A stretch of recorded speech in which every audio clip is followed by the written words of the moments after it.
el programa mexicano de la oralidad penal, que como siempre les da la más cordial bienvenida y les pide de la manera más atenta que de favor silencien sus micrófonos a efecto de no distraer a nuestro disertante, que esta noche es el doctor Enrique Octavio Baeza Pérez, y él nos va a hablar del tema autoría y participación. Maestro Víctor, buenas noches. Por favor, preséntenos a nuestro ponente. Mucho gusto, doctor Eduardo. Es para mí un privilegio contar esta noche con la presencia de mi amigo, el doctor Enrique Octavio Baeza Pérez, quien es un destacado catedrático y autor de algunas obras en materia penal. El doctor Baeza es licenciado en Derecho por la Universidad del Valle de México. Cuenta con un posgrado en la Universidad Panamericana, que es una especialidad en Derecho Penal. Cuenta con otro posgrado en la Universidad Panamericana, que es especialidad en amparo. Es maestro por el INACIPE. Cuenta igualmente con el doctorado en Derecho por el Centro de Estudios Superiores en Ciencias Jurídicas y Criminológicas. El doctor Baeza, como ya lo mencioné, ha sido catedrático de diversas instituciones. Entre ellas podemos destacar al INACIPE. También ha dado clases en el Instituto de Formación Profesional de la entonces Procuraduría General de Justicia de la Ciudad de México, donde tuve el gusto de conocerlo, y en diferentes instituciones educativas privadas, como la Universidad del Valle de México y la Universidad La Salle. Ha sido funcionario público en la Fiscalía General de la República. Fue asesor de el subprocurador contra la delincuencia organizada y fue agente del Ministerio Público de la Federación. Entre sus publicaciones podemos mencionar el libro intitulado Elemento subjetivo del delito dolo y su acreditación en las causas penales, por la editorial Flores Editores. Y de igual manera tiene diferentes artículos en revistas especializadas en materia penal. Bienvenido, doctor Baeza, esta es su casa, temas selectos de derecho penal. Gracias por estar acompañándonos esta noche. Al contrario, muy buenas noches, maestro Rivas y maestro Bastida. Eduardo Martínez Bastida. Es un honor para mí estar con ustedes. Gracias por la invitación. ¿Sí me escuchan? ¿Sí? Porque Exactamente, doctor, lo escucho. Todavía no le encuentro la manera de agrandar la pantalla. Es el problema. Le estaba buscando, pero no sé cómo hacerle. Lo Pero... vemos y lo escuchamos perfectamente, doctor. Ok, Adelante. perfecto. Bueno, como ya usted lo narró, nuestro tema de hoy es una charla nada más, de preferencia interactiva, para que aclaremos algunas dudas personales y también de los que las tengan, ¿no? El tema es autoría y participación. Es un tema, la verdad, muy importante, ¿eh? Para la materia penal es un tema fundamental, sin duda, y es un tema complicado también, porque no hay temas fáciles, ¿verdad? Realmente no son fáciles. Hay que tratar de siempre estar estudiando y comprender lo que uno estudia, ¿no? Lo que uno lee, ¿no? Entonces, en una breve introducción, lo que tenemos primero, el primer concepto diríamos que se elabora en esta materia de teoría y participación, es el que se elabora en la escuela clásica alemana, básicamente. Es la teoría unitaria de autor. El autor unitario, o sea, esa teoría significa que todos los sujetos todos los sujetos que intervienen en la comisión de un hecho delictivo, o sea, de un tipo penal o de un delito, todos son autores. No, ahí esa teoría no distinguía entre autor y partícipe. Todos eran realmente autores. Después viene una ampliación de otra teoría del concepto extensivo de autor, pero prácticamente viene siendo el mismo sentido. Todos eran autores. Ahí la teoría que se aplicaba o que se aplica en algunos países todavía está vigente, según me han contado, esa esa manera de interpretar el delito. Es igual, o sea, sí hace alguna distinción teórica, pero en los hechos, a todos aquellos sujetos que intervienen en la comisión de un tipo penal, todos son igualmente responsables, todos son autores. Bueno, la culpabilidad siempre es individual de cada sujeto, pero en relación al tipo objetivo, todos son autores. Eso es más para que entendamos. Obviamente también cabe aclarar que para ser autor, coautor, obviamente solamente se puede ser en delitos de comisión, como dice acertadamente Enrique Bacigalupo. En delitos de comisión se puede ser coautor. Pero primero tenemos que hablar de nuestro artículo 13 del Código Penal Federal, porque es una hora que tenemos, es muy corto el tiempo, no vamos a dar una cátedra de teoría y todo ese rollo, ¿no? Vamos a tratar de ser más prácticos. Entonces, el artículo 13 del Código Penal Federal establece 3 tipos de autores.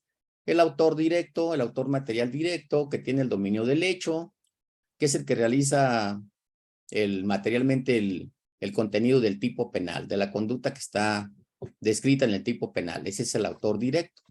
Es un delito de comisión precisamente. No quiere decir que pueda nada más realizarse de esa manera. También hay delitos de omisión simple y de comisión por omisión. Pero estamos hablando ahorita primero de lo que es la autoría unitaria, del autor material directo. Y luego después viene otro tipo de autor que es el autor mediato. Ese es un poquito más complicado y hay diversas teorías, pero que realmente pues no podría decirles que en la jurisprudencia mexicana si todas esas teorías ya están tomadas en cuenta. Yo digo que no. Entonces, la autoría mediata es cuando el sujeto tiene el dominio del hecho, pero más bien tiene el dominio tiene el control del instrumento, domina la voluntad del instrumento, como dice Roxy. Pero ese instrumento para ser autor no es autor, es simplemente un instrumento que carece de dolo, Entonces, de hecho, ese sujeto o instrumento, pues es impune, su conducta es impune, porque él no sabe que está siendo utilizado para cometer un delito, una conducta típica. Entonces, el sujeto de atrás, el sujeto que lo manipula, el sujeto que lo maneja como instrumento, ese es el autor mediato. Se dice mediato por eso, porque él comete el delito mediante un instrumento, que es precisamente el sujeto, diríamos, del medio, ¿no? Regularmente debemos de utilizar algunos ejemplos en materia penal para ser más descriptivos, para ser mejor entendidos, ¿no? Explicarlo mejor. En este caso sería, por ejemplo, aunque hay muchos ejemplos, un sujeto en una reunión del tipo que sea familiar, una cantina o lo que sea, si tiene alguna rencilla con alguna otra persona, un individuo tiene una rencilla con algún otro individuo, utiliza al mesero para invitarle supuestamente una copa o varias copas, ¿no? Pero esas copas ya van con el veneno, con la cuota de veneno correspondiente. Entonces, el mesero, pues encantado, le lleva la copa a ese sujeto, a la víctima, pero la lleva porque alguien le pidió que lo hiciera. Sin embargo, ese instrumento, pues no sabe que está cometiendo un delito. Y como dice el artículo 8º del Código Penal Federal, y todos los códigos dicen prácticamente igual, todos los delitos para que tengan una relevancia jurídico-penal, pues deben ser realizados de manera dolosa o culposa. En este caso, tiene que ser la autoría mediata, tiene que ser dolosa. No hay autoría mediata culposa, ¿sí? Hay varias teorías que algunos autores alemanes y latinoamericanos. En México también teníamos un autor que lamentablemente ya no nos acompaña en esta dimensión, pero también él trataba de aportar, ¿no? Cosa que es correcto, es válido aportar la autoría mediata como en los delitos culposos, pero ya hemos visto que eso no es lógico, porque el autor culposo no tiene el dominio del hecho, ni tampoco está utilizando a alguien como un instrumento. O sea, no hay ese control, no hay ese instrumento. En los delitos culposos no puede haber autor mediato. el ejemplo, cual ustedes quieran. Por ejemplo, si van conduciendo un vehículo, el chofer y el conductor y el sujeto de al lado, entonces diríamos que el sujeto que lo acompaña va a decir, va de alguna manera instrumentalizarlo para que cometa un delito. Eso no es lógico, ¿verdad? Porque ese sujeto pues, no tiene el control, el sujeto no tiene el control del dominio del hecho. Ni siquiera tiene el control del dominio del hecho el sujeto que comete la infracción a la norma penal, porque además tiene que cometer una infracción a una norma, inclusive del reglamento de tránsito, ¿no? Para que sea imputable ese delito. Entonces, no es lógico, no es, de acuerdo a la teoría del delito, a las reglas de la teoría del delito, no es lógico hablar de una teoría de un autor mediato a través en el delito de los delitos culposos. Eso no puede ser, no es la lógica, ¿no? Aunque sí hay más teorías y todo lo que quieran, y es bueno porque así avanza la teoría del delito. Entonces, en los delitos culposos no puede haber autor mediato. ¿Hay autor mediato en qué otros casos? Hay varios otros casos, obviamente los que más conocemos, los tradicionales, es que el sujeto de atrás, precisamente el sujeto que realmente se está señalado como se le imputa el hecho como autor, puede utilizar un menor de edad o a un inimputable que sea adulto para cometer un delito. También puede utilizarlo. ¿Quién es el autor en este caso de ese delito? Pues obviamente el sujeto de atrás. Eso está sucediendo mucho actualmente. Creo que conocemos muchos temas al respecto, muchos ejemplos en delitos, en la delincuencia organizada. Ahora todos sabemos que algunos líderes de la delincuencia organizada utilizan a menores de edad, los contratan para cometer algunos delitos. X delitos puede ser homicidios, etcétera. Hemos visto niños de 13 años que son utilizados como sicarios. Entonces, ese niño, obviamente no se le puede, ustedes bien saben que no se le puede imputar ese hecho a título de delito, ¿verdad? No, a título de culpabilidad. Obviamente no, pero el sujeto que lo contrata sería el autor mediato.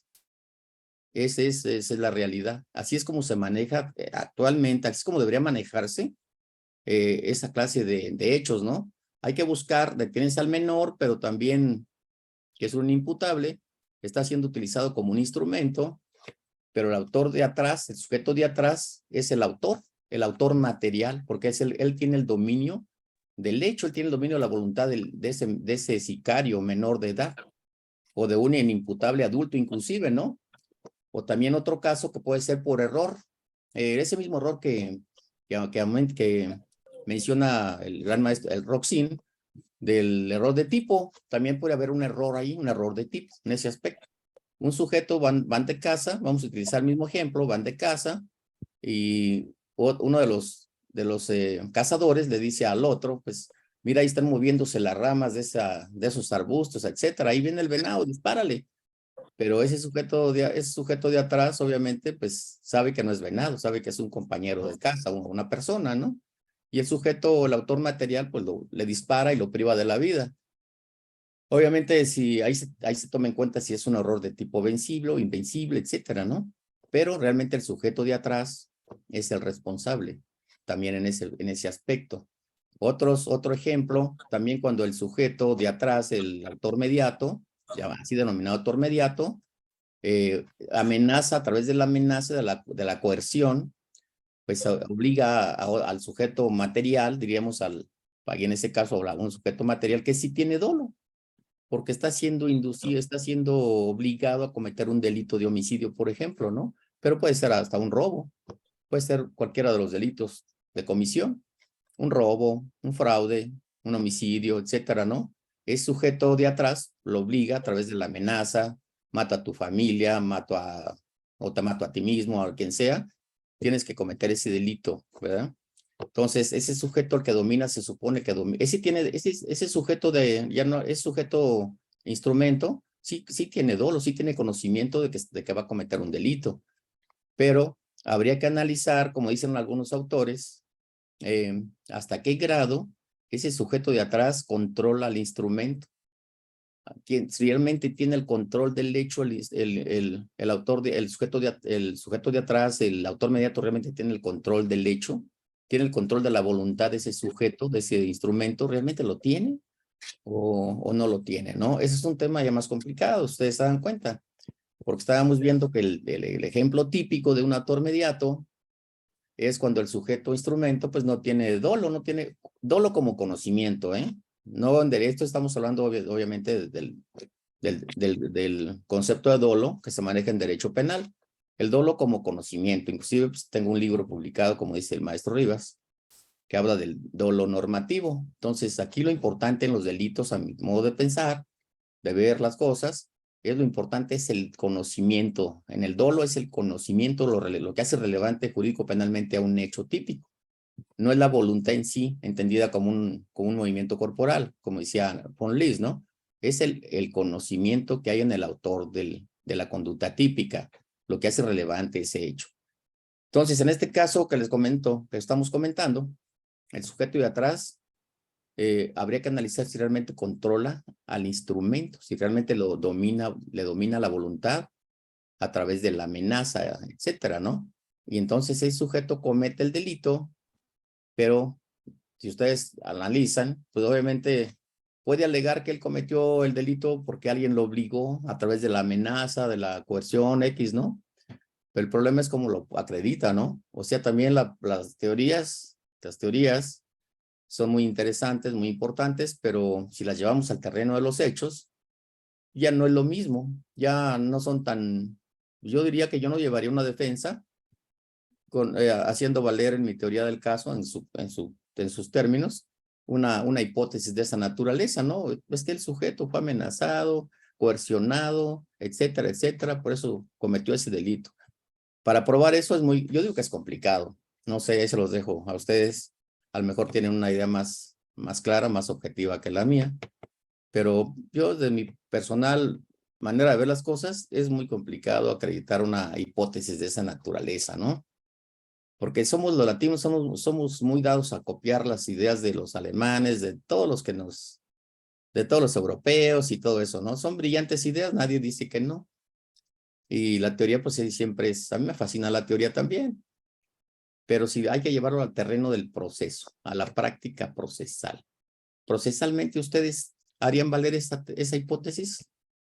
Que el sujeto, el autor mediato es otra persona, que el autor material de ese hecho es otro sujeto denominado autor mediato, que es el que materialmente obligó al autor material para cometer ese delito. Pues tendrían que tener todos los medios de prueba idóneos, pertinentes, objetivos para poder acreditar una hipótesis de esa naturaleza. Es muy complicado, desde mi punto de vista es difícil, ¿no? Otra que también elaboró Roxin y la han desarrollado también otros grandes juristas, es lo que se trata de aparatos organizados de poder.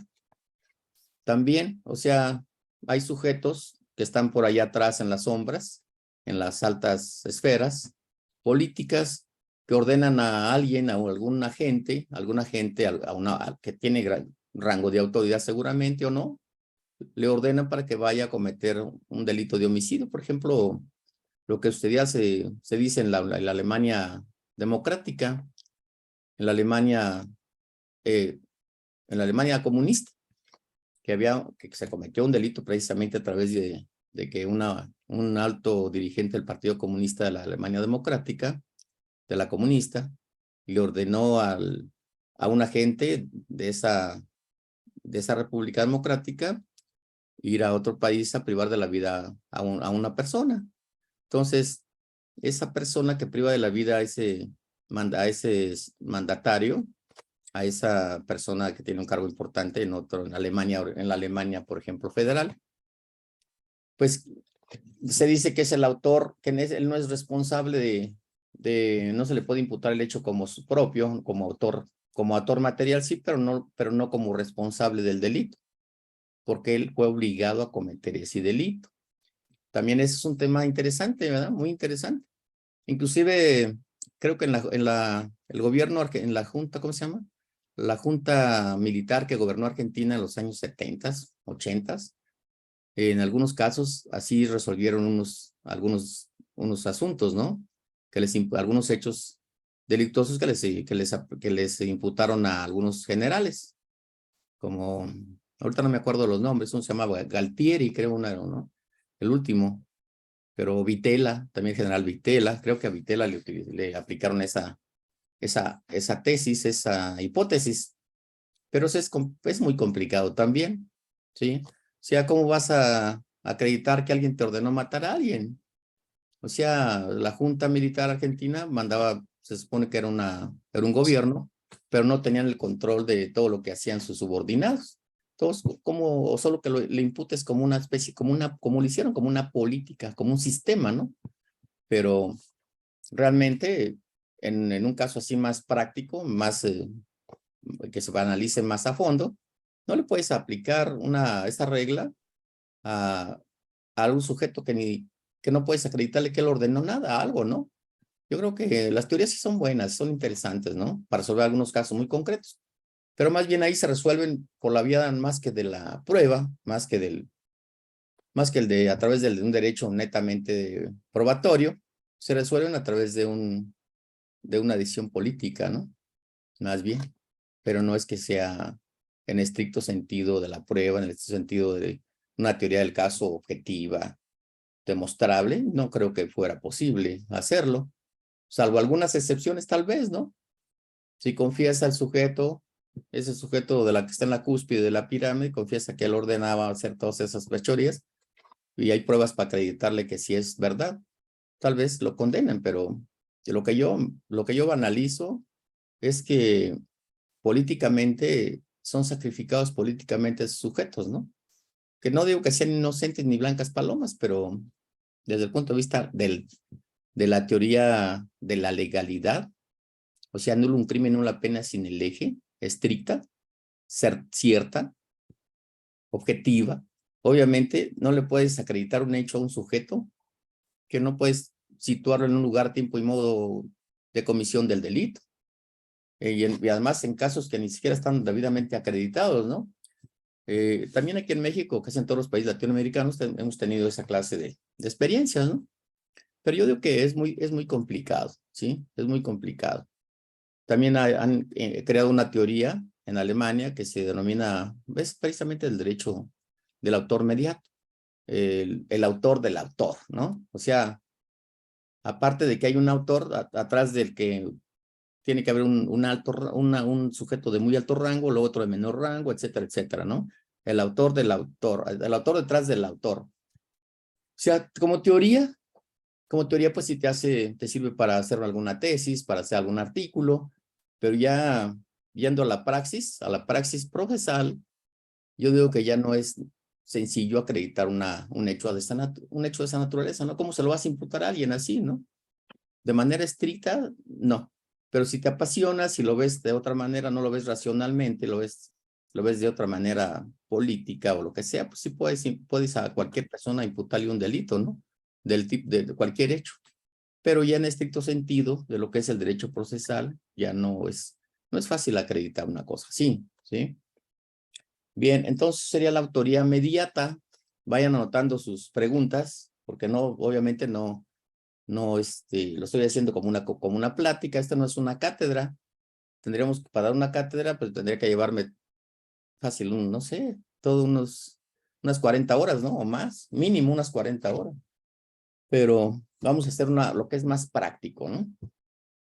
Ahora, la coautoría. ¿Qué es un coautor? Fíjense, como dice el artículo 13 del Código Penal Federal, hay 3 tipos de autores, como ya hemos dicho: el autor directo, el que realiza materialmente la conducta típica de manera voluntaria, fíjense, de manera voluntaria, ¿eh? Porque como acabamos de ver, si ese autor material realiza una conducta típica, pero no voluntariamente, o sea, alguien lo obligó, ya no es el autor, ya esa conducta sería impune en relación a ese autor material. Ya estaríamos hablando precisamente de lo que es un autor mediato, ¿verdad? El sujeto de atrás que tiene el control del hecho, del dominio de la voluntad del sujeto instrumento, pues es a quien se le imputa como autor ese resultado, ¿no? Esa conducta típica. Entonces, ya vimos que es el autor material directo, vimos que es el autor mediato. También ahora vamos a ver qué es el coautor. El coautor tiene sus reglas como todo, ¿no? No es una, no es una teoría tan sencilla, pero tampoco es imposible de analizarla, ¿no? El coautor, ¿qué es el coautor? La coautoría del dominio del hecho. Coautoría es grupo de sujetos, más de un sujeto, obviamente, 2 o 3 o 4 o más sujetos que dominan un hecho. Por ejemplo, un robo, el que siempre se anota por todos los maestros, yo también lo he hecho, es, no digo que no haya otros ejemplos, claro que hay otros ejemplos, no los podemos inventar, ¿no? Pero los podemos crear. Pero un ejemplo que es muy ilustrativo es el robo a un banco, ¿no? Donde 5, 4, 5, 6 sujetos se ponen de acuerdo. Obviamente hay un acuerdo previo, el acuerdo previo que es un requisito para que se pueda acreditar la coautoría. Obviamente en la coautoría, los sujetos que intervienen en la comisión de ese tipo penal, pues todos son autores. Todos son autores materiales. Se les imputa el hecho como autores materiales. Fíjense, inclusive se les imputa el hecho como autor material, aunque no hayan realizado inclusive una parte materialmente del tipo penal. Fíjense, ¿por qué? Claro que se dice en la teoría que para ser autor material en la coautoría, pues tiene que el sujeto activo realizar aunque sea una parte mínima del tipo penal.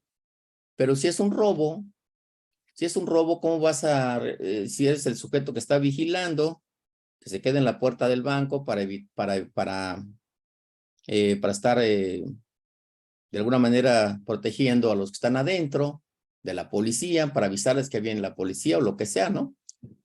Entonces, el sujeto que está en la puerta del banco es el robo a un banco. Ese sujeto no está apoderándose del dinero. ¿Qué es el robo? El robo es apoderarte de una cosa ajena, mueble, sin derechos, sin consentimiento, ¿no?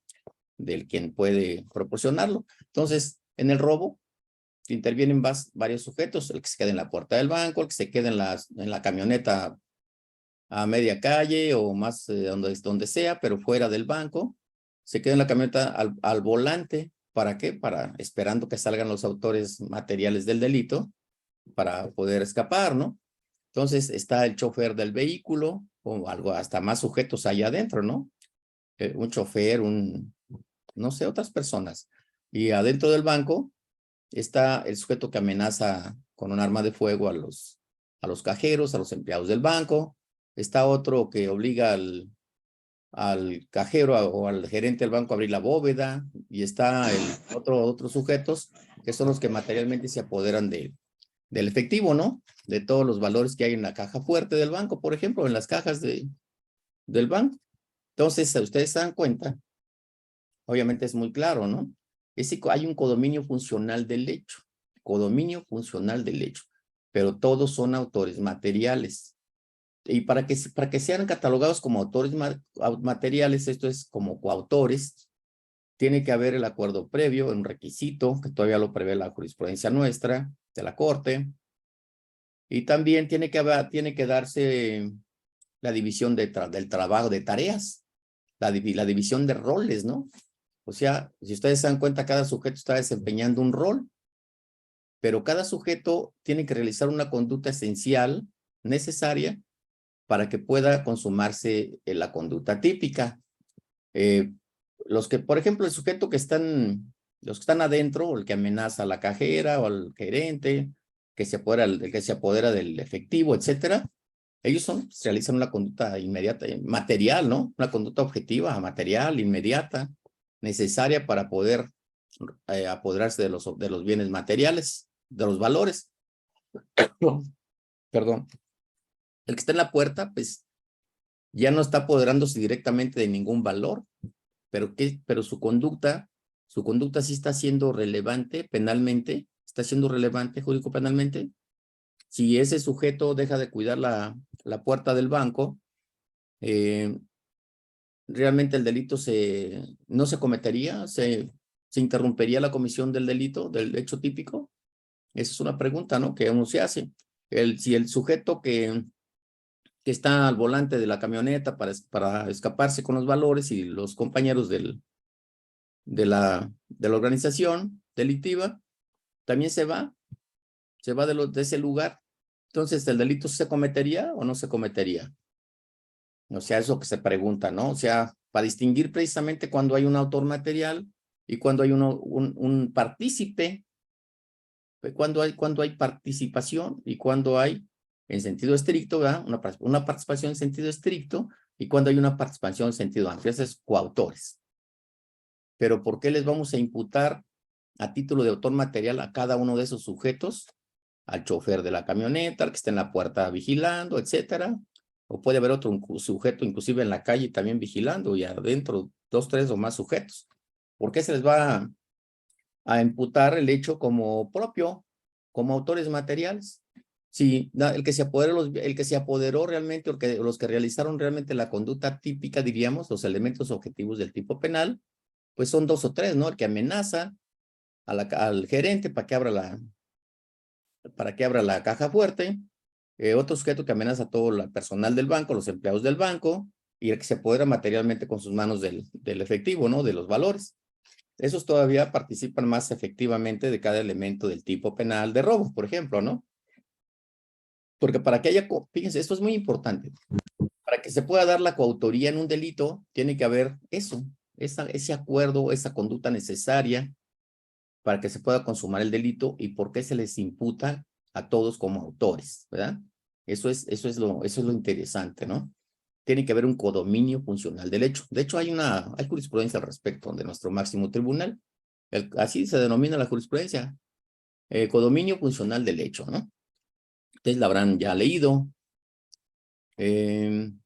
Entonces, todo tiene una discusión. Hay algunos profesores mexicanos, que tengo yo también la fortuna de contar con su amistad, y dicen que al chofer no es autor, no se le debería imputar el hecho como autor material, sino se le debería imputar como partícipe, porque él no participa realmente en la realización de los elementos objetivos del tipo penal. Pero bueno, yo creo que de alguna forma se reparten las funciones, los roles, y el dolo, esa resolución común de cometer el hecho también, tiene que haber ese acuerdo previo, una intervención necesaria de cada uno de los partícipes, bueno, de cada uno de los intervinientes como autores, tiene que haber una resolución, esto es un dolo que abarque el hecho común. Todos los autores, todos los que intervienen en la coautoría deben actuar con dolo, necesariamente con dolo. Si no actúan con dolo, alguno actúa con dolo, es que dolo significa conocer el hecho típico, saber qué delito se está cometiendo. Pero si alguno de esos sujetos no conoce qué delito se va a cometer ni nada, pues obviamente tendría que demostrar que efectivamente él no sabía qué delito se iba a cometer ni nada. No había acuerdo previo con él ni nada, ¿no? También es complicado. Ustedes bien saben que hay abogados que han llevado esas defensas así. Sí, yo alguna vez también traté de intentarlo, de llevar una defensa así, ¿no? No es tan fácil, ¿eh? No es tan fácil acreditar una cosa así, una conducta de esa naturaleza. ¿Cómo excluyes la conducta de ese sujeto? ¿Verdad? Es complicadísimo, ¿no? Ustedes ven, por ejemplo, en el robo de un vehículo también en la calle, van 3 o 4 sujetos, se roban uno o dos de los sujetos que van en un vehículo, ven a un prospecto para despojarlo del vehículo. 2 se ponen de acuerdo, esos 2 se bajan de ese vehículo, de un vehículo, y van y le quitan el vehículo a otro sujeto, a otro conductor. Pero esos 2 iban 4, ¿no? El primer vehículo, y obviamente 2 no sabían supuestamente que se iba a cometer un delito de esa naturaleza. Entonces, sí alegan ante el Ministerio Público, también lo alegan ante el juez, de que ellos no sabían que esos 2 sujetos, iban ya con el propósito de quitarle el vehículo a otra persona, a otro conductor. El problema no es que lo alegues, el problema es cómo lo pruebas, ¿no? Cómo lo acreditas. Ese es el problema. En el proceso podemos alegar lo que querramos, ¿sí? Pero el problema es cómo lo acreditamos. ¿Sí? O cómo desacreditamos la imputación del Ministerio Público, ¿verdad? Más bien ese es lo interesante.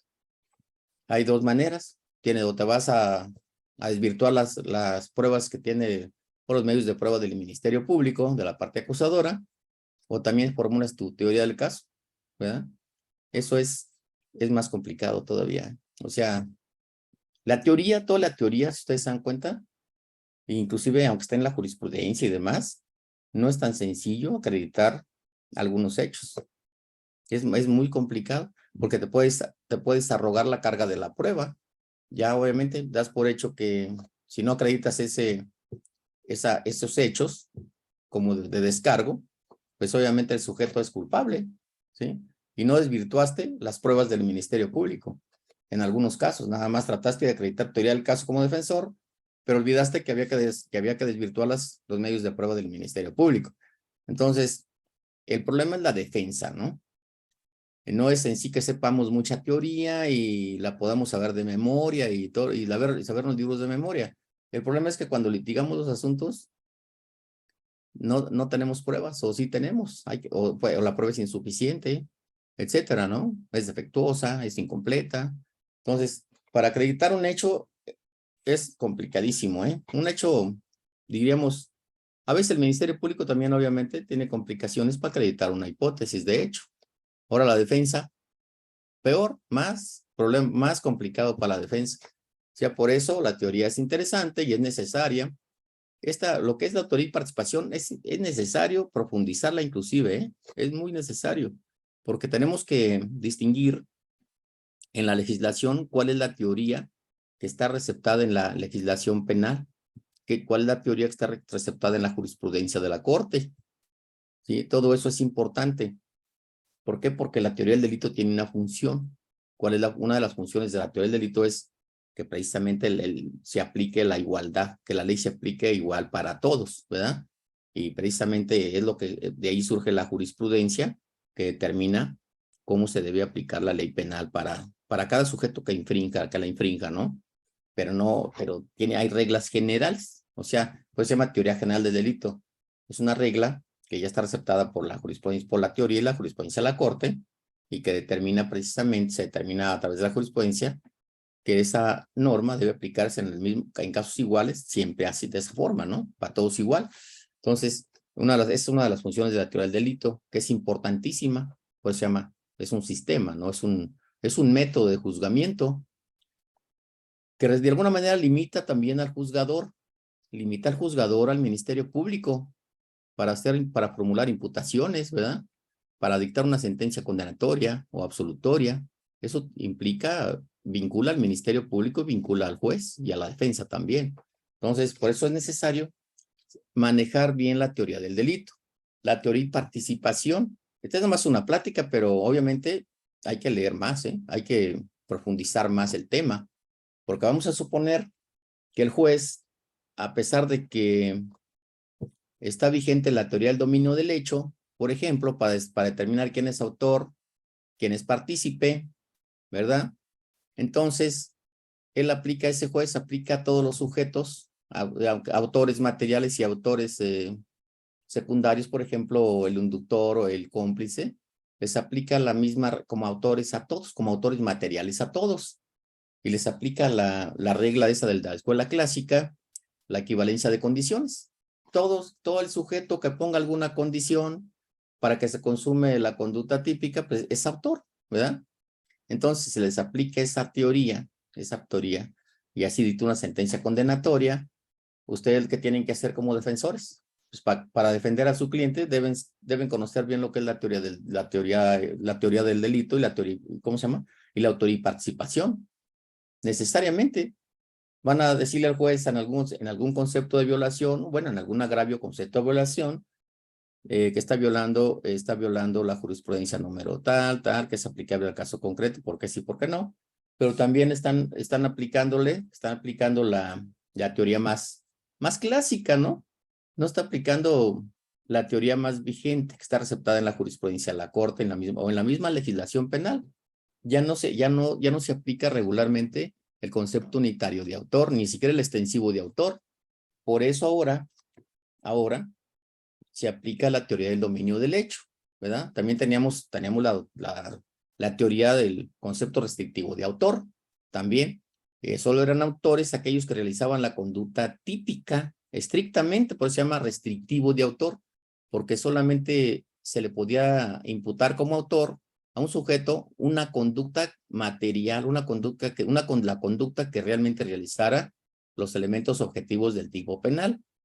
No se podía, cuando no existía la teoría del dominio del hecho. En eso se distingue, ¿se dan cuenta?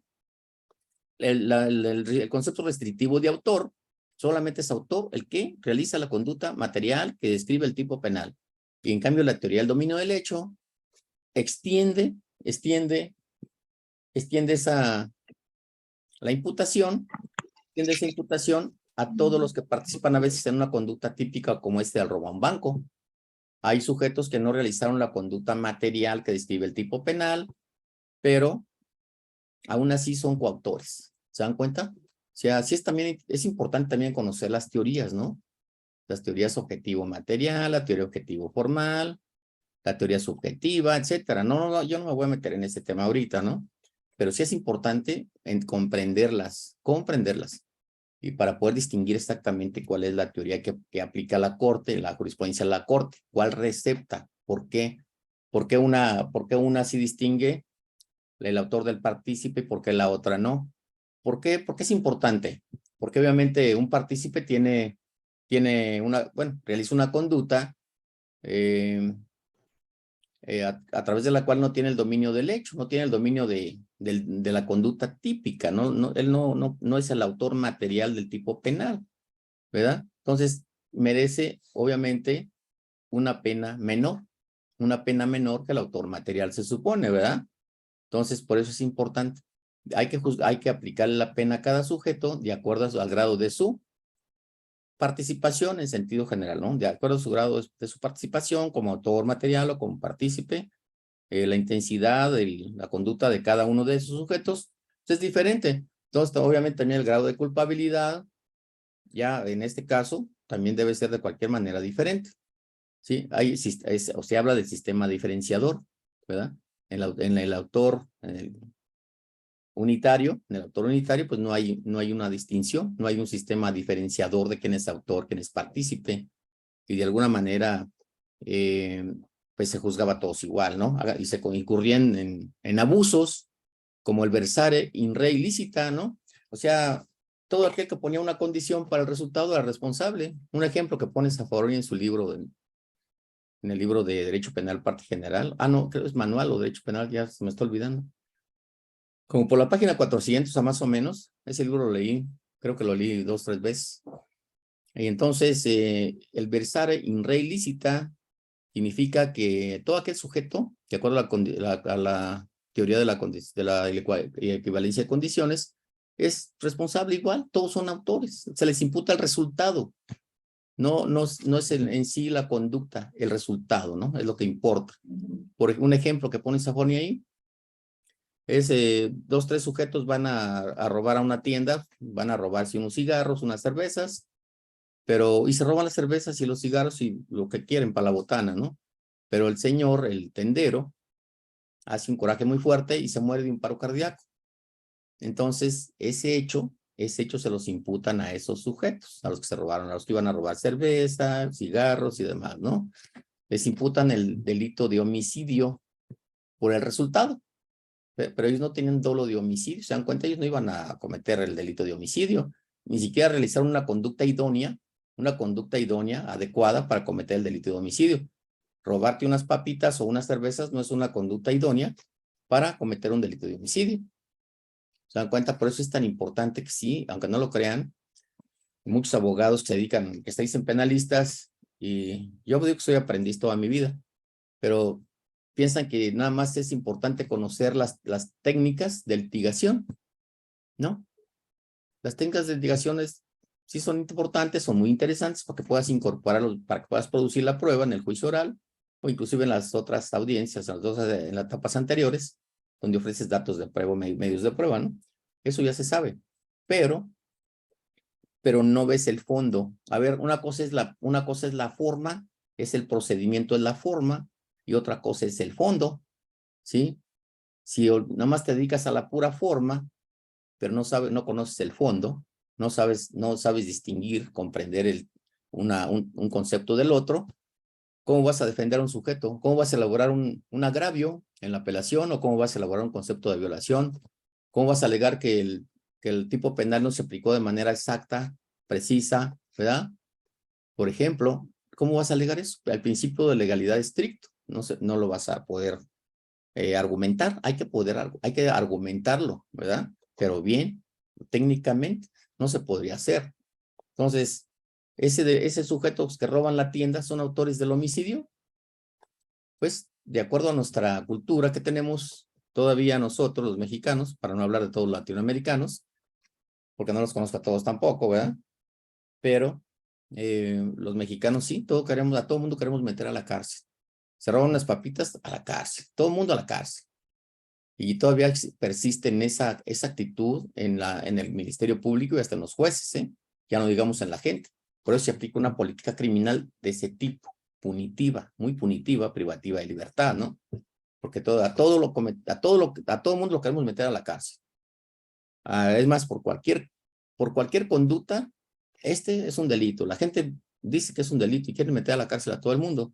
Entonces, ese derecho penal de la escuela clásica, pues obviamente ustedes se dan cuenta que no era, diríamos, no se aplicaba el principio de legalidad estricto, ¿verdad? ¿No? El derecho penal de autor, en alguna época también se aplicó. Vimos, en nuestro Código Penal Federal, me parece que hasta 1983, 84 estuvo vigente un tipo penal que estaba en el artículo 252, 57, por ahí sí, al vagabundo, al que no trabajaba, ¿sí? Algo así, ¿no? Era un delito no trabajar, era un delito andar como de vagabundo por la calle o lo que fuera, era un delito. El no dedicarse a trabajar era un delito. Entonces ese es derecho de autor, no de acto. El derecho de acto es el derecho de hecho, o sea, el autor es aquel que realiza, el autor responsable penalmente, imputable penalmente, es el que realiza la conducta típica, la conducta que describe y prohíbe el tipo penal concreto. Robo es tal. Hombre, a que prive de la vida a otro, tal. Ese es el autor, no es el que piensa privar de la vida a alguien. Fíjense, un tema que es muy interesante.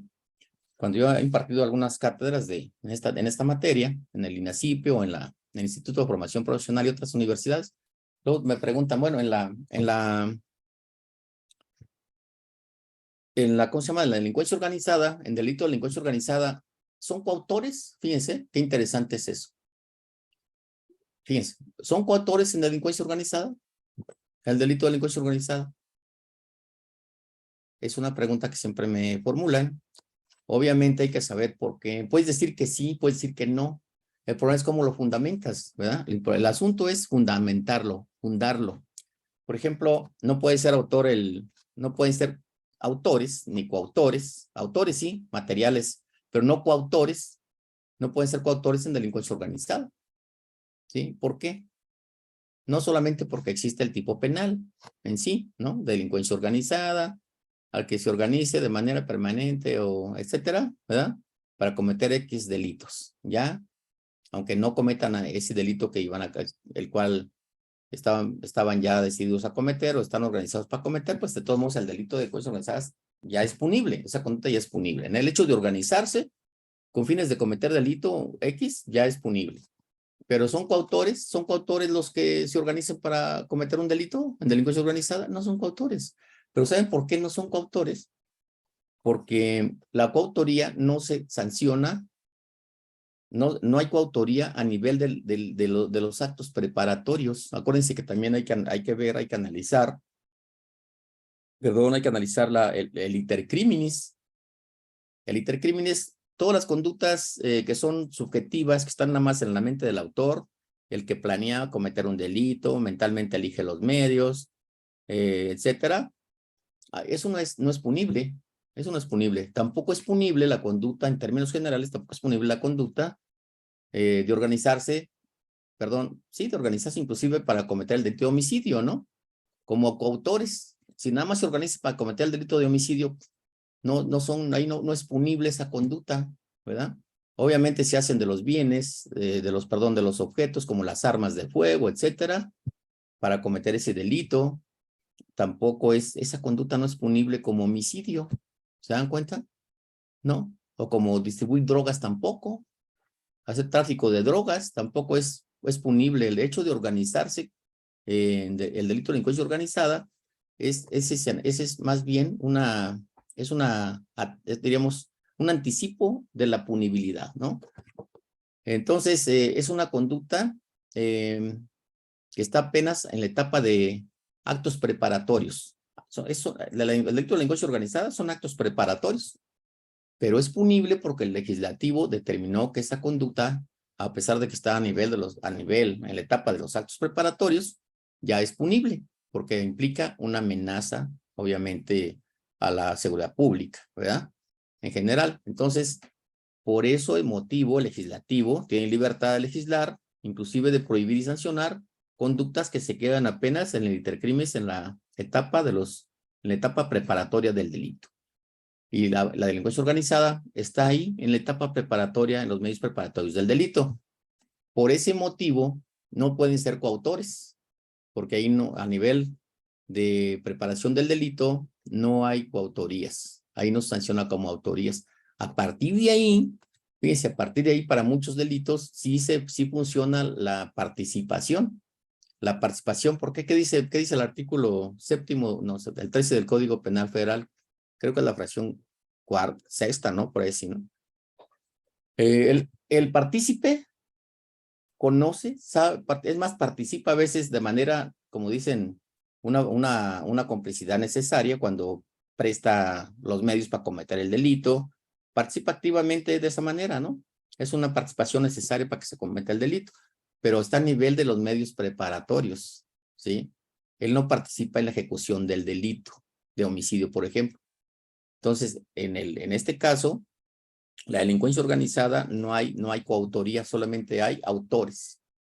Cada autor, a cada sujeto que interviene en el delito de delincuencia organizada se le imputa la conducta como autor, ¿sí? No delincuencia organizada, porque están a nivel de los medios preparatorios de un X delito, de los señalados en el artículo 2 de la Ley Federal contra la Delincuencia Organizada.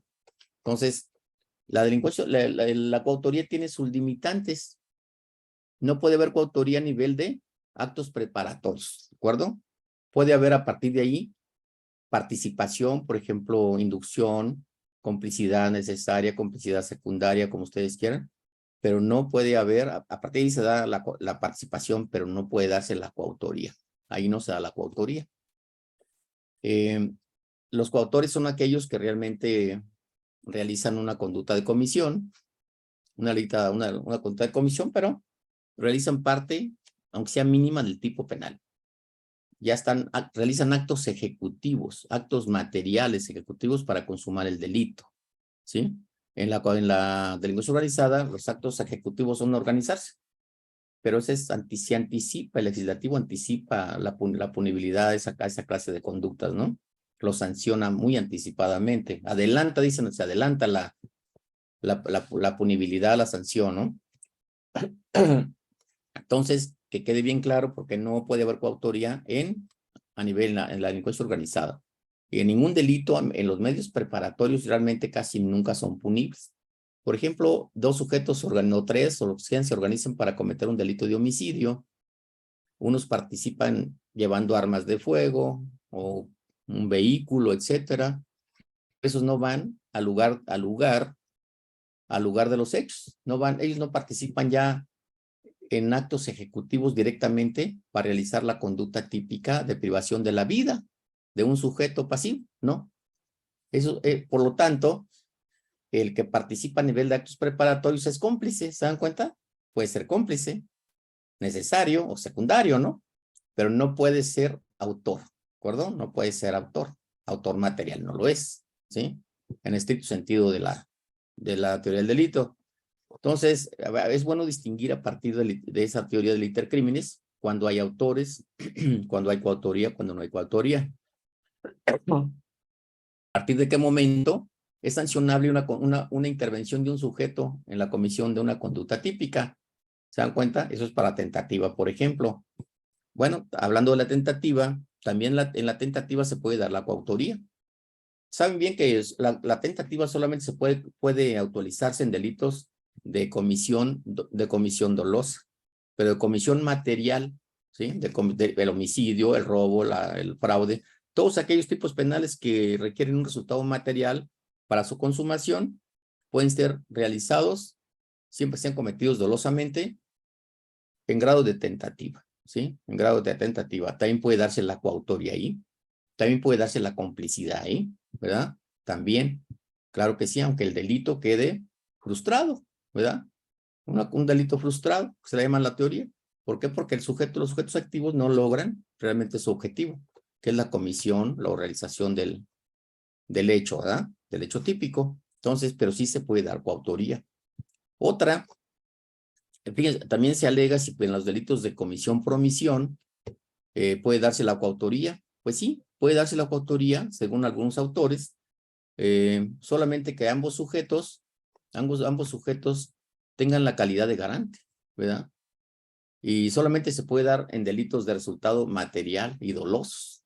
¿Se dan cuenta? Porque acuérdense que la coautoría no se actualiza en delitos culposos, tampoco en delitos culposos. No hay coautoría en delitos culposa. ¿Sí me explico? No. O sea, tendría que darse una coautoría en la comisión por omisión de un delito, pero cuando estos ambos sujetos activos omitieran la conducta que pudo evitar el resultado. Pero esos sujetos tienen que tener la calidad de garantes los dos, por ejemplo, ¿no? Ponerse de acuerdo, ya sea antes de que se cometa el resultado o el delito, la conducta omisiva, o al momento de cometerse la conducta omisiva, ambos no realizan la conducta debida, la conducta que puede evitar el resultado, ¿verdad? Ambos ahí diríamos un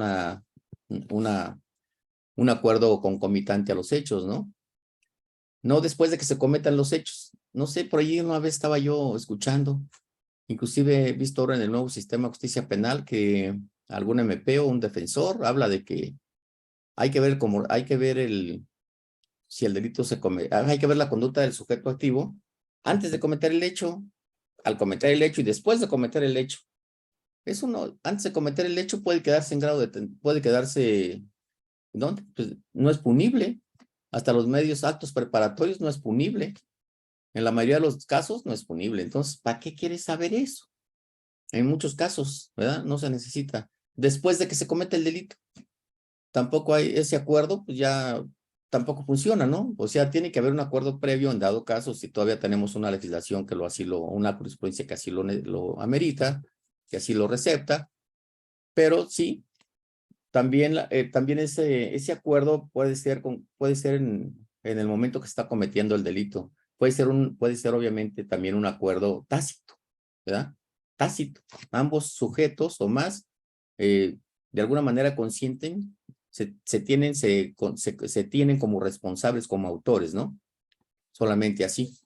Pero eso había que acreditarlo también, ¿no? Entonces, no es tan sencillo a veces acreditar lo que una teoría te dice. Tienes que ver si realmente en la práctica es aplicable, ¿verdad? Es viable, es aplicable. Porque hacer teorías todos podemos hacerlas, pero el problema es si realmente nos ayudan a resolver problemas, conflictos reales, ¿eh? No imaginarios, ¿sí? Entonces, según estos autores sí se puede dar la coautoría en delitos de comisión por omisión, pero en delitos, por ejemplo, en delitos de infracción del deber, también ya se creó otra idea. Esa todavía no está todavía en desarrollo, ¿eh? Porque he visto otros autores, he leído varios, que hablan de teoría de infracción del deber, ¿no? Eso puede ser de alguna manera aplicable a delitos, por ejemplo, de delito de peculado, ¿verdad? ¿Cómo se le llama este? Tipo penal especial, ¿no? Es un tipo penal especial. Entonces, solamente puede ser autor el sujeto que reúne las condiciones, las cualidades que describe el tipo penal, ¿sí? Es eso, solamente ese tipo penal especial es una Es una forma de cometer el delito. Solamente comete el delito el que tiene la condición, la calidad que el tipo penal describe textualmente, ¿sí? Acuérdense que nosotros tenemos un derecho penal que se basa en el principio de legalidad estricto, ¿sí? No podemos inventar tipos penales, no podemos andar creando tipos penales en el proceso, ni el Ministerio Público tiene tampoco esas facultades, ni el juez tampoco, ni el magistrado, ni inclusive ni los ministros de la Corte, nadie tiene esa prerrogativa, solamente la tiene el legislativo, ¿eh? Por eso tenemos que checar muy bien, tenemos que analizar muy bien cuando llevemos una defensa o somos ministerios públicos.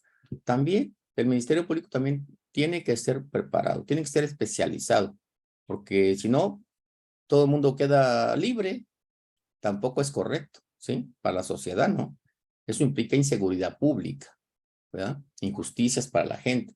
Entonces, el MP tiene que ser también un experto en teoría del delito, ¿eh? No nada más en técnicas procesales, en teoría de la prueba, teoría y práctica de la prueba también, porque no nada más es que sepas la teoría, tienes que saber cómo se aplica en los hechos una hipótesis, ¿no? Cómo la aplicas materialmente. Entonces, la coautoría, en este caso, de delitos especiales propios, delitos especiales propios, es un tipo penal específico, especial, que tiene elementos que son atendibles aplicables al sujeto activo del delito. Por ejemplo, un servidor público que tiene a su cargo el manejo ¿cómo se llama? De recursos públicos, ¿no? Ya sea dinero, ya sea dinero en sí, o sea, camionetas, todo lo que es computadoras, todo lo que tenga, todo lo que se implique un bien patrimonial, ¿verdad? Yo así lo veo, ¿no? Es un bien patrimonial. El dinero es patrimonio. El tener computadoras, todo tipo de objetos a tu disposición. Pues tienes que levantarse un acta y tú tienes que firmar la de recibido. Entonces, si dispones o te hacen una auditoría, si no entregaste las cuentas claras, ¿qué cometes? Peculado. Si eres el director general, por ejemplo, o no. O el que tenga el sujeto, no importa la denominación que tenga. El problema es que él tenga por ley, la obligación de rendir cuentas y de manejar esos recursos de manera legal, responsable, dentro de la norma, ¿no? Del reglamento, ¿no? Solamente ese sujeto puede ser autor, ahí no se da la coautoría. Así está aceptado ya desde mucho tiempo en nuestra Suprema Corte de Justicia de la Nación. Ahí puede haber autor material directo, que es el sujeto que reúne las condiciones o cualidades que están señaladas en el tipo penal, y todos aquellos otros sujetos, inclusive que realizaran se apoderaran de una computadora, de otro de los bienes muebles o el dinero, si no sería autor, no sería peculado, ya sería robo, ¿se dan cuenta? Ya sería robo, pero si lo hacen en conjunto con el sujeto que tiene las cualidades de autor específico, especial, ese sujeto que ayuda al autor especial, ese sujeto solamente puede ser partícipe, ¿de acuerdo? Puede ser partícipe nada más, pero no puede ser coautor. Esas son las limitantes de la coautoría, una de las limitantes de la coautoría. Entonces, solamente hay coautoría cuando todos esos sujetos, como hemos dicho, tienen el dominio del hecho. Todos, cada uno de esos sujetos realiza una conducta necesaria para que se pueda consumar el delito, ¿verdad? Y obviamente se le dice a cada sujeto se le imputa ese delito como autor, ¿sí? Como autor. Pero ya la punibilidad, la sanción, ya es de acuerdo a su grado de culpabilidad. Eso es otro tema, ¿eh? Ya ver cómo se determina la culpabilidad de cada individuo, de cada coautor material, es otra cosa. Porque no, aunque hayan cometido el delito todos en conjunto, no significa que todos merezcan la misma cantidad de pena, por ejemplo, ¿no? La misma sanción penal privativa de libertad, no todos la van a recibir en la misma cantidad, ¿no? Cada uno de acuerdo a su personalidad, su edad, etcétera, según así está inclusive señalado en el Código Penal y la jurisprudencia, cada uno de esos sujetos tiene una culpabilidad diferenciada, ¿verdad? Y cada uno de esos sujetos, obviamente, de acuerdo a su grado de culpabilidad, también tiene, obviamente, tiene merecida una cantidad de pena, ¿verdad? Si es privativa de libertad, por ejemplo. También eso es importante, ¿eh? No todos merecen la misma pena, ¿sí?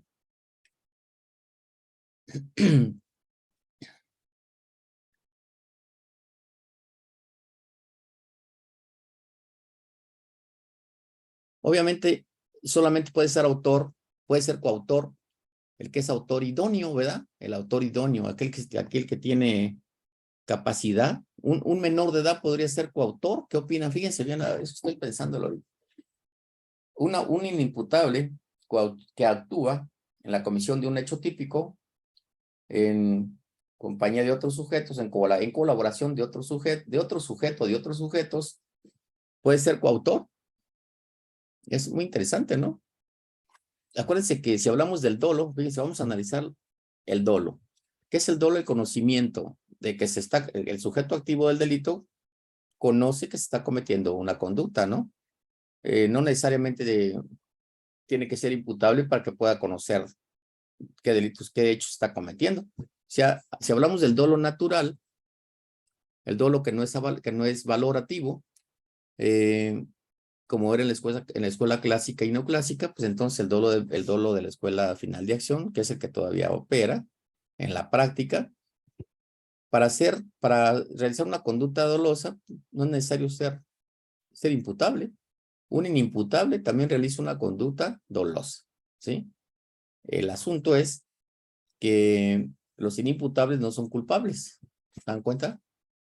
Podrían ser coautores a nivel del injusto penal, o sea, a nivel de la tipicidad, que se realizó la conducta típica, es una conducta antijurídica, no se actualiza una causa de justificación, o sea, se realiza el injusto penal, pero no tiene culpabilidad. Entonces, tampoco puede ser coautor. ¿Sí puede ser coautor? Es interesante, ¿no? ¿Se dan cuenta? Yo digo que sí puede ser coautor porque el dolo ya se analiza a nivel de la tipicidad, a nivel del injusto. ¿Se dan cuenta? El dolo se analiza a nivel del injusto. El dolo no es elemento ni especie de culpabilidad. Si estuviéramos en la etapa de la escuela clásica o neoclásica, obviamente el inimputable no podría realizar una conducta en coautoría. No se le puede imputar como coautores, no, al inimputable, porque el dolo se analizaba a nivel de la culpabilidad y el grado de culpabilidad es diferente en cada sujeto. Un inimputable no es culpable. ¿Se dan cuenta? Entonces, es complicado a veces el manejar la teoría del delito si no la comprendemos bien. Pero yo les pregunto, ¿un inimputable puede ser autor en coautoría? Autor en coautoría con otros sujetos que son un imputable con otros que sí son imputables, inimputable con otros imputables. A nivel del injusto son coautores, ¿cierto? Pero fíjense la diferencia, pero el inimputable no está cometiendo un delito, está cometiendo una infracción a la norma penal. Pero de alguna manera se está cometiendo el injusto, ¿eh? Eso sí, pero no es culpable. No se le puede imputar el delito, el injusto, a título de culpabilidad. Eso está claro, ¿no? La ley así lo especifica. Entonces, podría ser, obviamente el menor es inimputable, va a ser seguramente juzgado. Si es inimputable adulto, va a ser juzgado a través de un procedimiento especial. Vamos a poner que estén juzgando a 2 o 3 personas como coautores. Uno es inimputable, pues ese tiene que juzgársele con un procedimiento especial, ¿no? Como dice el Código Nacional. Y a los otros aplicarles normal, las normas del Código Nacional para imputables. ¿Pero eso los convierte en coautores o no? Yo digo que sí, a nivel del injusto sí, ¿no? Porque están realizando los hechos, están realizando la conducta típica y antijurídica, todos en conjunto. Aunque uno sea imputable y otro no sea imputable. Ahí se los dejo para que lo analicen, ¿eh? Y van a ver que depende la teoría del delito que manejemos. Si manejan la teoría clásica, la neoclásica, o la final o posfinalista como la de Rausin, inclusive la funcionalista, obviamente, para mí serían coautores, ¿sí? Porque el funcionalismo, algunos dicen que es radical, el de Israel Jacobs y el otro moderado, pero esos autores manejan el dolo a nivel de la tipicidad, ¿sí? ¿Es injusto, doloso o culposo? Entonces, y también comprenden la culpabilidad igual. prácticamente solamente le agregan 2 detalles de merecimiento de pena Roxin y necesidad de pena, pero realmente el dolo no está ahí, no está en la culpabilidad, sigue en la tipicidad, ¿sí? Entonces, por eso es necesario conocer muy bien todas estas reglas. Hoy ya nos pasamos, maestro Rivas. Creo que ya nos pasamos de la hora, ¿no? Algo un poco, maestro. Sí, creo que es conveniente que hagan algunas preguntas, ¿no? Y ya Sí, ¿no? Sí, para cerrar la charla. eso me parece correcto, ¿eh? Sí, si quieren levantar la mano, el licenciado Rubén Mendoza, adelante, por favor. Que sean 3 preguntas, si le parece máximo, ¿no? Lo que usted quiera, maestro, no hay problema. Muchas gracias, doctor. Le agradezco y le reconozco sus conocimientos. La pregunta que le voy a hacer, le aclaro que yo no tengo nada que ver en ese asunto, pero lo escuché en los medios de comunicación y va relacionado con su tema. Y perdón que sea tan directo, es sobre el fiscal de Morelos, que le acaban de hacer la imputación por un feminicidio en su carácter de cómplice auxiliador. ¿Qué opinión le merece esa situación? Sí, entiendo que el ministerio, bueno, el fiscal, primero estaba en Morelos, lo están juzgando aquí en la Ciudad de México, pero ¿cómo puede haber una complicidad, un cómplice auxiliador en un feminicidio que ya se había cometido en la Ciudad de México y van a dejar el cuerpo en Morelos? Muchas gracias por su respuesta, maestro. No, al contrario, muchas gracias por su pregunta. Es un tema muy interesante. Yo había pensado en ese tema, ¿eh? Cuando vi en la prensa esa clase de imputación, me pareció, la verdad, ridícula. Honestamente se los digo, ¿eh? Es algo ridículo, ¿no? Obviamente es una cosa política, ¿sí? Es más bien no es política criminal, es, ¿cómo le dicen? Como dicen algunos maestros, no es política criminal, es la criminalidad de la política, ¿no? Sí, es una política criminal, ¿no? Es una criminalidad de la política, ¿no? No es una política criminal, pero es un tema interesante para nosotros.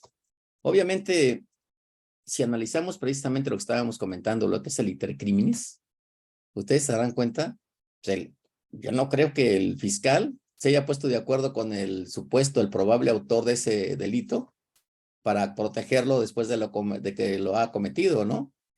Eso es, fíjense nada más, favorecimiento, una complicidad en favorecimiento al autor de la conducta, al autor material de una conducta típica, o sea, del delito.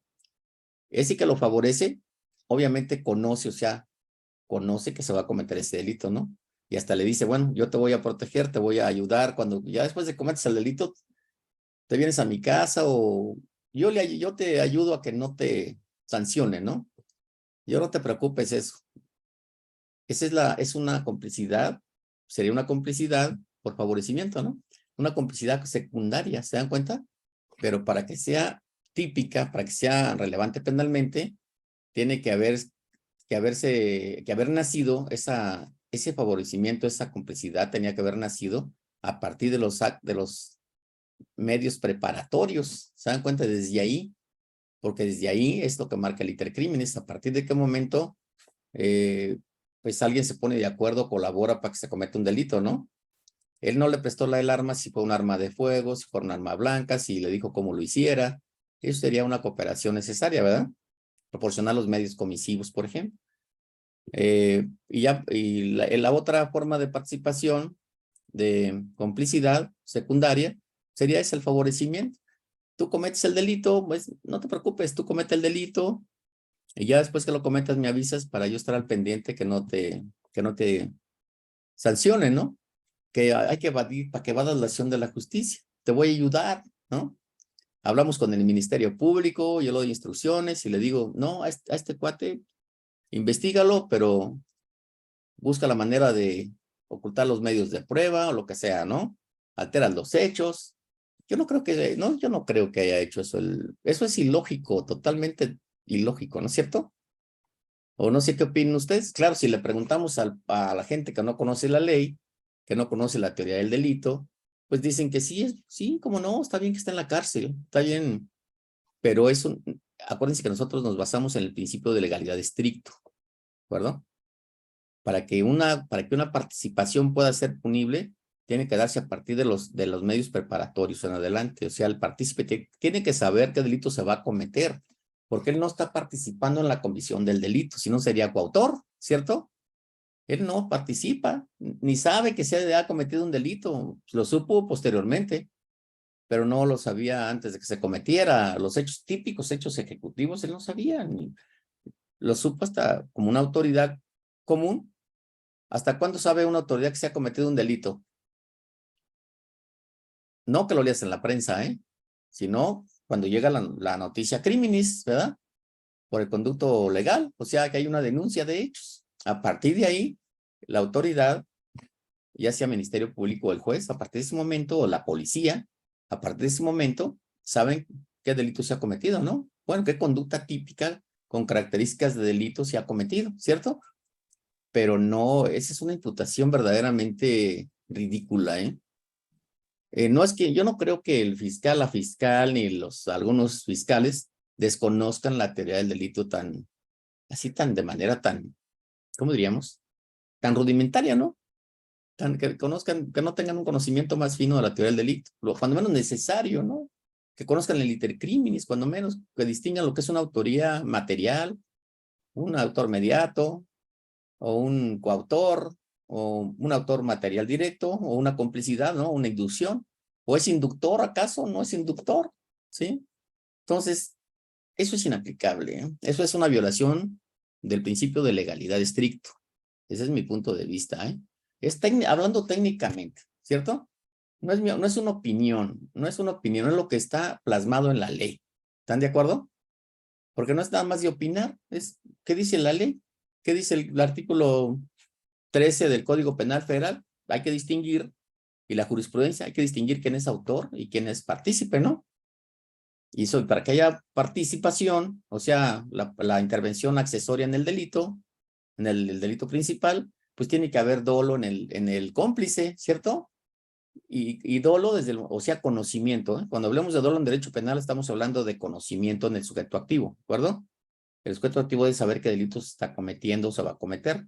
En este caso, tendría que haber un conocimiento del delito que se iba a cometer, a partir de los medios, de los actos preparatorios o medios preparatorios, ¿cierto o no? Entonces, ahí no hay una responsabilidad posible, legalmente posible, no hay una responsabilidad legalmente posible en contra del fiscal. Lo estamos hablando nosotros como académicos, ¿no? Aquí no estamos hablando de política, si está mal o está bien. También yo puedo decir, bajo mi responsabilidad, que esa política no es política criminal, ¿de acuerdo? Eso es la lógica. También el mexicano, nosotros como abogados, fíjense, voy a aprovechar para decirles algo. Nosotros como abogados debemos buscar la manera de colaborar para preservar el Estado de Derecho. ¿Se dan cuenta? Nosotros debemos no ser ciudadanos pasivos, apáticos, porque si no tenemos un Estado democrático de derecho, pues al rato ya no somos abogados, ¿cierto? Es como si litigáramos en la Santa Inquisición, teníamos que primero pedirle permiso a Torquemada, ¿no? A veces nos daba chance y además teníamos que hablar con nuestro representado para que nos dijera para que confesara el delito y luego comunicárselo al inquisidor, ¿no? O sea, si nosotros los abogados tenemos que colaborar, tenemos que coadyuvar al mantenimiento, a la permanencia y mejoramiento del Estado democrático de derecho, ¿sí? Tenemos que ser ciudadanos responsables. Si no al rato, ¿para qué te sirve ser abogado? Pues no vas a poder litigas, ¿para qué? ¿Sí me explico? Aquí lo interesante de ser abogado para mí es que la adrenalina me hace vivir, me hace sentir vivo. O sea, que haya controversia, ¿no? Que haya de alguna manera que haya contraposición e ideas contrapuestas en un proceso. ¿Sí, no? Vas a la audiencia, el MP tiene su tesis, tú tienes la antítesis, el juez tiene la conclusión, ¿cierto? Pero que haya esa pelea, esa controversia legal y válida, ¿cierto? Pues ese es el abogado, a mí me gusta eso. Entonces, si no quieres ser abogado así, le tienes miedo a al debate, ¿no? Pues no sé, no eres abogado. O sea, hay que ir al debate, y nosotros los abogados tenemos que ser políticos también, ¿eh? Un ciudadano tiene que ser político. Un abogado es un ciudadano, entonces tiene que ser político. Es lo que ese es mi punto de vista que aprovecho para comentarles. Otra pregunta, las que siguen. Licenciado Jorge, por favor, la licenciada Carla luego y cerramos con la abogada Nurita, por favor. Licenciado Gracias, Jorge, adelante. muy amable, gracias, buenas noches. Bueno, respecto de lo que comentaba del menor, su servidor, estamos en la materia de justicia penal para adolescentes y, por ejemplo, aquí no se ha admitido el procedimiento abreviado, dado que se considera que solo se comete por parte de los adolescentes el injusto penal, dependiendo su nivel de cognitivo, también su autonomía progresiva, como para poder determinar, ¿no?, si la conducta que ya está realizando pues es reprochable. De ahí que por eso el abreviado, este reconocimiento de responsabilidad no se dé. Pues bueno, en relación a lo que usted comentaba, y muy puntualmente ya, fuera de este comentario, doctor, preguntarle en esto que estaba comentando de que hay una situación complicada para defender algunas teorías, ¿no? Sobre todo de esto de la autoría mediata, en el sentido de que, pues, cómo probar a veces, pues, por ejemplo, una visa absoluta, una situación de un temor psicológico, en donde una persona le dice, tú vas a hacer esto, vas a hacer lo otro, porque si no yo la amenaza, ¿no? Entonces, esto se podría probar a partir de inferencias, en este iter criminis, pues de que ya recibía mensajes, recibía amenazas, estos serían ya, digamos, los hechos demostrados como para después poder incluir que sí existió. Por favor, cierren su audio. Por favor. Gracias. ¿Sí? Sí, como para poder inferir que sí existieron pues esas amenazas, esas cuestiones, y a partir de ahí que pues ello conllevó a que se cometiera el delito, o definitivamente pues esto sigue teniendo que ser algo que la ciencia jurídica tendrá que explorar para poder encontrar cómo probar esto por esta situación, porque me parece que pues sí se llega a dar, y también pues es una defensa que a veces a la que se trata de acudir, y que las personas de manera general, bueno, yo se lo comento como defensor público, tenemos luego muchos problemas con las personas, nos denuncian, nos presentan quejas porque consideran que no atendemos a sus planteamientos de, es que te dije que fue derivado de que la amenazaron, de que le dijo esto, el otro.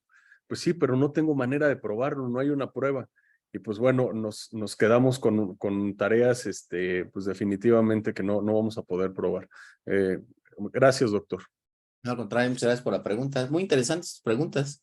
Es más, son preguntas que muchos nos hacemos siempre, ¿no? Son dos temas. Primero, el procedimiento abreviado para menores. Yo considero que sí se puede establecer en la ley ¿cómo se llama esta ley para adolescentes? Menores y adolescentes, así es, ¿no? Se llama, ¿no? Con esta ley nunca he llevado un asunto, ¿eh? Pero obviamente sí se puede establecer el procedimiento abreviado, ¿eh? Porque no, el hecho de que en el procedimiento abreviado no reconoces que eres culpable. Así dice inclusive la doctrina, ¿no? La misma jurisprudencia. Lo que tienes que reconocer, lo que el sujeto activo de reconocer es que él realizó el hecho, ¿cierto? Pero no que seas culpable. El hecho de ser culpable o no, eso es el tema del juez, ¿no? Eso es tarea del juez. Determinar si una persona es culpable o inocente, eso lo dicta el juez. Pero en este caso, para ir a un procedimiento abreviado, ya sabemos que las condiciones son aceptar los hechos como tuyos, como autores, los hechos, ¿eh? Pero un juez podría decir, ok, tú los realizaste, pero no eres culpable. ¿Hay alguna causa de exclusión del delito? Puede ser, ¿no? Podría ser, fíjense. Y además se puede legislar en esa ley para menores infractores. Bueno, no se llama ley para ya menores infractores, no sé cómo se denomina, ley para adolescentes, menores y adolescentes, ¿no? No, perdón que lo interrumpa, se llama Ley Nacional del Sistema Integral de Justicia Penal para Adolescentes. Muchas gracias. No, sí, sí. Entonces, se puede legislar esa figura sin ningún problema, ¿eh? El legislador puede legislar lo que quiera, ¿de acuerdo? El legislador no tiene límites, no necesita. Los límites que tiene el legislativo para elaborar una figura típica, un delito o lo que sea, es nada más el marco constitucional y los tratados internacionales. O sea, cuidar de no violentar los derechos humanos del gobernado, ¿verdad? Pero esa figura se le puede aplicar a los menores que cometen conductas típicas, vamos a decir, ¿no? Claro que sí, se lo establece en esa ley. ¿Por qué? Porque el menor de edad, el menor, solamente va a señalar, sí, sí realicé esos hechos. Reconozco esos hechos como los que yo realicé. Él no está diciendo yo soy culpable, porque sabemos que un menor de edad no es culpable, ¿cierto? Y se le puede reprochar, pero no a título de culpabilidad, sino a título de, ¿cómo se llama? ¿Cómo se le llama, licenciado, en los menores cuando se les condena? ¿Cómo se les llama? ¿Cómo se les dice? Responsable. Responsables socialmente, ¿no? Son responsables socialmente, no culpables, ¿o sí? No sé qué es responsable. Responsable, socialmente responsable, así, pero no culpable, ¿cierto? Entonces, esa figura puede, claro que no está esa figura, por eso no se la aplican a los menores, porque si estuviera como tal receptada en esa ley, tendría que aplicarse, ¿cierto? O sea, no podemos aplicar una ley por analogía, ¿de acuerdo? Ni Mario, hay razón, no podemos ir, el Código Nacional de Procedimientos Penales no creo que sea supletorio de esa otra ley, ¿o sí? ¿Es supletoria? Sí, sí, de hecho, perdón nuevamente la interrupción, pero como la Ley Nacional del Sistema Integral de Justicia Penal para Adolescentes, en lo que son las salidas alternas, no considera esta forma de terminación anticipada, pues hay dos criterios, al menos aquí en la Ciudad de México. Las salas están divididas y una dice, pues sí admito el procedimiento abreviado, haciendo un análisis desde la Constitución, mientras que la otra dice no, porque pues esa aplicación supletoria del Código Nacional violenta también derechos del interés superior del menor. Yo considero que no. Yo creo que esa postura para mí sí es más bien es violatoria de derechos humanos. Porque un menor, ¿para qué lo tienes ahí? Juzgándolo medio año, un año, si lo vas a dejar libre, llévatelo al procedimiento abreviado. Si la ley lo permite como una figura para resolver un asunto de manera anticipada, obviamente se puede hacer, porque es en beneficio, ¿sí? Es en beneficio. ¿Qué dice el artículo 14 constitucional? No se puede aplicar la ley retroactivamente ni tampoco en perjuicio de persona alguna, ¿cierto? En este caso, ni tampoco por analogía, pero si lo haces para beneficio, sí lo puedes hacer. Yo digo, ¿no? Por analogía, si perjudicas a alguien, no. Pero si lo beneficias, sí, no está prohibido eso. ¿O qué opinan ustedes? Es el principio por persona. Si le beneficia, no estás violentando la ley, claro, si está señalado, está permitido, está legislado está receptada esa figura en esa ley de adolescentes, no estás infringiendo el principio de legalidad y tampoco estás violentando derechos humanos del menor, al contrario, estás buscando la forma de hacerle la más ligera la carga, ¿no? Y a la familia, yo considero que a veces hay jueces que son más bien, tienen una mente más inquisitorial, ¿no?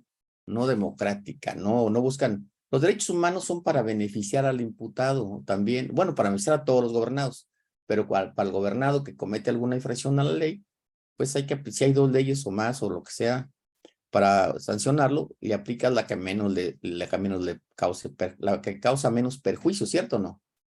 Cuando menos así dice el principio por persona, ¿no? ¿Sí? Entonces, en este caso, tendríamos que aplicar esa figura en beneficio del menor infractor, ¿sí? No estás violentando sus derechos, estás ayudándole a salir del problema más fácil. Pero bueno, cada quien tiene su criterio, ¿no? Perdón. No sé si está contestada la pregunta. Sí, al respecto, sí, muchas gracias, doctor. En derecho penal, acuérdense que en derecho nunca está contestado al 100% nada. No hay verdades absolutas, ¿eh?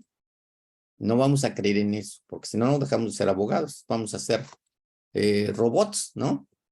Un abogado no debe creer en nada, en ninguna idea de nadie, para empezar, ¿eh? Deben dudar siempre. La duda es el principio de la sabiduría, ¿no? Si no dudas, no piensas. Si no piensas, no dudas. Entonces, un abogado no hay leyes que te resuelvan un problema al 100%, ni hay verdades absolutas. El derecho penal no resuelve los problemas de manera absoluta, ni tampoco busca verdades absolutas. Busca, yo digo que resolver el problema dentro de lo posible, ¿no? Dentro de lo materialmente posible y legalmente posible. Yo pienso que eso es lo que tiene que hacerse. Bien, entonces la otra pregunta. Muchas gracias, licenciado. Hola, buenas noches. Mi duda es cómo podríamos distinguir una coautoría de una autoría indeterminada. Sí, pues el Código Federal y los demás códigos tienen receptada esa figura, ¿no? Creo que es la fracción octava, si no me falla la memoria. La última fracción del artículo 13, ¿no? No me acuerdo si es la octava. Autoría indeterminada, pues ya sabemos, es el ejemplo ese. Ahí todos son autores, porque no hay acuerdo previo, ¿cierto? No se pusieron de acuerdo para cometer el delito, no hay un dolo que abarque, no hay una resolución común para cometer el delito, ¿se dan cuenta? Distinguiendo las reglas de la coautoría, para que haya autoría, ¿cuáles son? Acuerdo previo, una resolución común para cometer el delito, que la intervención de cada sujeto sea la necesaria, la útil para que se consuma el tipo penal. No hay nada de eso. En la coautoría por eso se llama indeterminada, porque no existe un acuerdo previo, no existe una resolución común para cometer el delito, no hay un dolo común, no hay división de tareas, ¿cierto? No hay división de tareas, no hay un codominio funcional del hecho. Ahí está la diferencia. Si conocemos, fíjense, si distinguimos bien las reglas de la coautoría, por exclusión, sabemos que la autoría indeterminada no es una coautoría por codominio funcional del hecho. ¿Cierto o no? Yo creo que ahí está la pregunta. Ahí está la misma definición, las mismas reglas que se establecen para que se determine la autoría. Porque en esa autoría indeterminada pueden concurrir 3, 4, 5 o más sujetos. El homicidio en una fiesta, por ejemplo, golpean a un sujeto pasivo, entre 3, 4, 5 más, ¿no? ¿Sí? No puedes determinar quién le causó la muerte. Tiene, a lo mejor, 50 patadas con el puntapiés, ¿no? 50 puntapiés en la cabeza, en el cuerpo, o 100, no sé. ¿Quién le causó la muerte? ¿Quién fue el autor de ese golpe definitivo? Pues se llama indeterminada, ¿no? Pero todos ahí serán autores. En la medida de... Es complicado, ¿no? Pero es precisamente como no tiene una solución, no puedes determinar quién es exactamente el autor material o quiénes son los coautores materiales, los que realizaron el tipo penal, ¿verdad? La conducta material que causó el resultado, la lesión al bien jurídico, pues todos son autores. Y cada uno va a merecer su propia culpabilidad y su propia sanción. Así como lo dice la misma legislación, porque no hay una teoría, una regla para determinar exactamente cuál es el grado de participación de cada uno, ¿verdad? Y por política criminal, para que no quede impune un comportamiento así, pues se les aplica esa regla, ¿no? En la medida de lo posible, ¿cierto? No sé si está contestada su pregunta. Sí, pero a raíz de esto me surge, perdón, una interrogante más. ¿Esto sería constitucionalmente válido precisamente porque no podemos determinar precisamente quién es el autor o quién fue la persona que provocó el resultado? Pues es que en el proceso hay abogados que pueden decir, no, mi cliente no participó, ¿verdad? Si acredita, se va, cada uno de los abogados que intervengan en el proceso como defensores, pues pueden ir excluyendo a su cliente, ¿no? Pero la pregunta sería si no viola el principio de legalidad, ¿no? El principio de legalidad estricto, no un crimen, no la pena sin el eje, no la pena sin el eje concreta, estricta, ¿no? Pues hasta ahorita yo no había pensado en ese tema, pero yo digo que no, ¿sí? Yo digo que no. La Corte seguramente no hay una jurisprudencia que diga que eso es violatorio del principio de legalidad estricto, de un derecho humano, ¿verdad? De la exacta aplicación de la ley penal, como dice el artículo 14 constitucional, a un caso concreto, que no haya analogía, que no haya mayoría de razón. Yo creo que no hay analogía ni mayoría de razón porque está señalado en ese texto, en esa fracción, está señalada la forma de intervención de cada de los sujetos. Por eso se llama indeterminada. Pero obviamente yo no digo que yo tenga la razón, ¿eh? O sea, precisamente la ciencia jurídico-penal avanza cuando hay gente como usted que piensa, que duda, pero hay que fundar la duda, ¿cierto? La duda hay que fundarla para que sea útil, se convierta en teoría. Entonces, ahí puede hacer un artículo, pero un artículo bien completo, ¿no? Exactamente, cuál es el principio de legalidad, consagrado en el artículo 14 constitucional, y te hace todo un rollo. Analizar de manera dogmática esa figura de autoría indeterminada, todo eso. Sí, eso es muy interesante. Precisamente es lo que deben hacer, lo que debemos hacer los abogados, ¿no? Inclusive cuando si interponemos un amparo en contra de una imputación de esa naturaleza, tendríamos que hacer un estudio dogmático de esa figura. ¿Sí? Y obviamente analizar si es inconstitucional, porque sí, porque no, si la Corte ya se pronunció al respecto, todo eso. Si ser defensor es ser creativo, no decir que sí a todo. Más bien un abogado defensor no tiene que decir que sí, que todo está bien. Seas defensor público o privado, lo que seas, obviamente no puedes estar de acuerdo con todo lo que te dicen que es imputable, ¿no?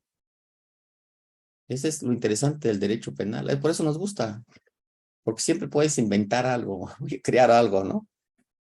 ¿Y qué tal si haces que un juez dude? Argumentas bien en tus conceptos de violación y puede ser que en amparo directo hagas hasta, tengas como consecuencia tu argumentación una tesis, ¿no? Que sea aislada para empezar. No digo crear un criterio, ¿no? Judicial. Ese es el abogado litigante, es el que hace que el sistema funcione mejor, que se desarrolle de manera más positiva, ¿no? En beneficio de la gente, del gobernado. Esa es la función de un verdadero defensor, ¿eh? Público o privado, es lo mismo. Entonces, no puedo contestarte de otra manera, porque necesitaría hacer un estudio más a fondo, ¿no? Desde mi punto de vista, no. No hay Muchas una gracias. opción. ¿Perdón? Muchas gracias. Al contrario, muchas gracias a usted. Muchas gracias, doctor. Muy interesante su charla y creo que ha sido muy enriquecedora.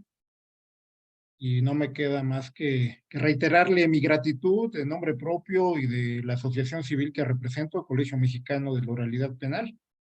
Bueno, pues esperemos que podamos seguir contando con su presencia en charlas subsecuentes o futuras. Gracias, doctor. No, muchas gracias a usted, maestro. Pues para mí es un honor, un placer estar con ustedes. Pues es lo que me hace sentir vivo.